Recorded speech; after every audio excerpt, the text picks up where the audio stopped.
A popular AEW star could be gone from the company, and we're going to talk about that in all of its details. Plus, we got to talk about WWE and their draft plans, and what is the real reason why Mariah May had changed her name. It's all coming up right here on The Angle Show.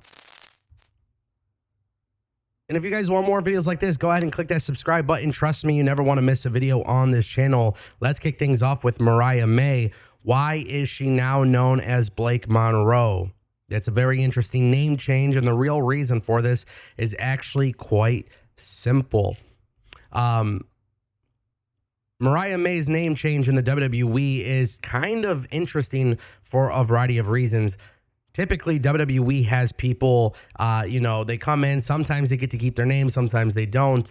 And typically, if somebody's using their real name, the way that would work is that WWE can buy the name off of them for intellectual property use, right? So Ethan Page, for example, got to keep his name, but Ricky Starks is now Ricky Saints. So Mariah May chose to go with a new WWE name, and there's nothing wrong with that. And what's actually really cool is Mariah May got to pick the name that she wanted. So now people are wondering, well, why is it Blake Monroe? And the answer for that is actually really simple. If you can tell by the gimmick, it is inspired by Marilyn Monroe, but also the name Blake is inspired by her actual niece in the real life. In the real world, her name is inspired by somebody who actually has a lot of importance to her, which I always think is cool. I think it's really dope when wrestlers do have to do a name change, and then the name that they actually come up with is actually inspired by somebody from a personal level. And I actually think Blake Monroe is a fine name. I don't think it's a big deal. I think it's going to take some time to get used to the fact that she's no longer, Mariah May,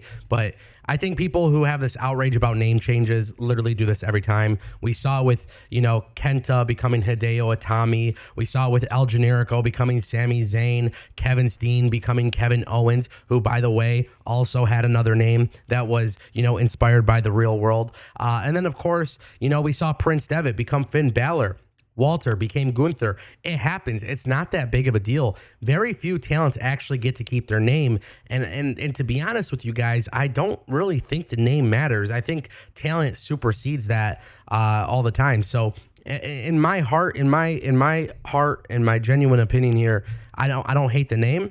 It will take some time to get used to. It's not that big of a deal. I think a lot of people are just, again, performative outrage. It's a constant thing in the pro wrestling industry, and it's something that we're going to continue to see over a period of time. It's just the way it is. And let me be pretty clear. Mariah May is super talented, and I don't think the name makes the person. I think the person makes the name. So the vignette was really cool, clearly inspired by Sabrina Carpenter.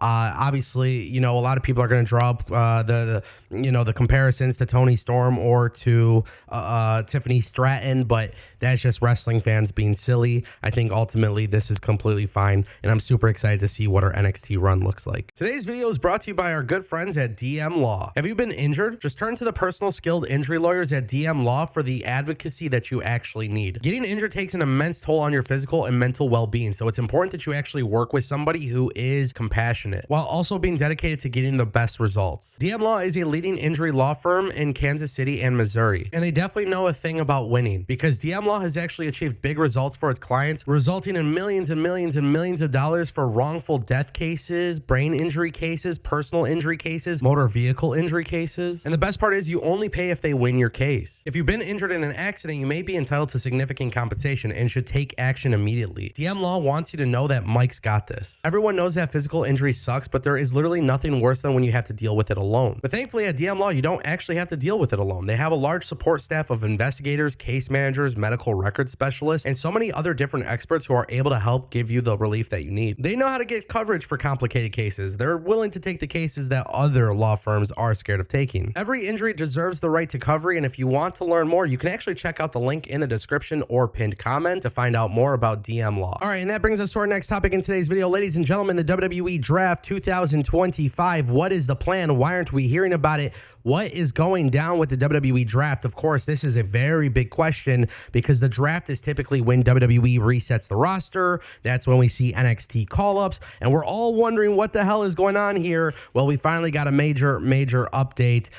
Corey Hayes and Viper Reports from Bodyslam.net and PWN, they've come out and they have revealed that it is likely being pushed to later in the year, sometime around after SummerSlam, which, as you guys know, takes takes place August 2nd to August 3rd.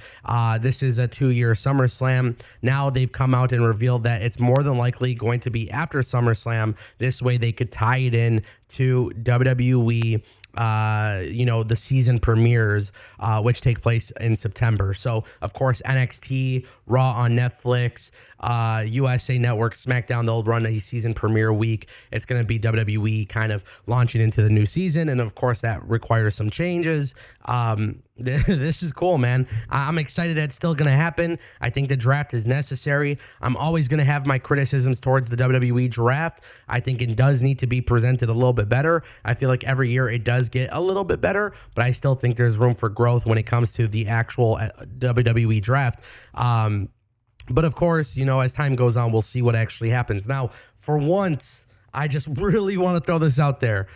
The WWE draft, we saw Dijak get drafted. We saw Kiana James get drafted. We saw Blair Davenport get drafted. Sometimes people get drafted without plans. Please, let's get away from that. That's my one request. That's the one thing I'm asking for. It's the one thing that is truly important to me. Please don't call up anybody from NXT if there's not a significant plan. And of course, there will be some call-ups in the draft this year, so it's time that we get prepared for that. And that brings us to our final topic, ladies and gentlemen. Danhausen's contract is ending in July of 2025, and this came from Sean Ross Sapp of Fightful Select. Now, this is where things get really interesting because there hasn't been confirmation that he has re-signed with the company, and there isn't any confirmation that he is, in fact, leaving the company. But we do know that his contract ends in July 2025. As of now, they have not re-signed him. And while he has been said, it's been said that he's relatively popular backstage and everything like that, he has not been on AEW television in quite some time. A lot of people don't know what is happening here, but unless they add significant injury time to his deal, he is very likely to become a free agent by next month. Now, this is a major blow to AEW. Don't care what anybody says. I don't care if anybody disagrees with me. I'm standing on business. I am speaking with my chest. Danhausen does not fit AEW. He is not this extraordinary in-ring worker like Will Ospreay. He's not like AR Fox. He's not like Ricochet. He's not like Kyle Fletcher. He's none of those things, but he is a very big hit with the audience. And this is a guy who is a top merchandise seller. He is a guy who is truly entertaining. And when he joined AEW, the AEW fans loved the fact that he was in AEW. And then for some reason, as time went on, for no reason at all, maybe it's because he's friends with CM Punk, I don't know, but they eventually turn on him. Now, at the end of the day, AEW has a lot of great in-ring workers. They can benefit from having Danhausen in the mix. He's not going to be a world champion. He doesn't need a serious push, but the fact that this guy is a fan favorite and he offers really good entertainment tells me that you should probably invest in him. I know some people just don't like comedy and wrestling, and I don't think it's necessary all the time, but it's not like AEW has a variety of comedic wrestlers. This is the one that should be highlighted and spotlights all over him, and they've chosen not to do that. And I know people are going to hate to hear this, but look at what WWE is doing with Mr. Iguana, right? They're merchandising this guy. He's going viral. It's going over.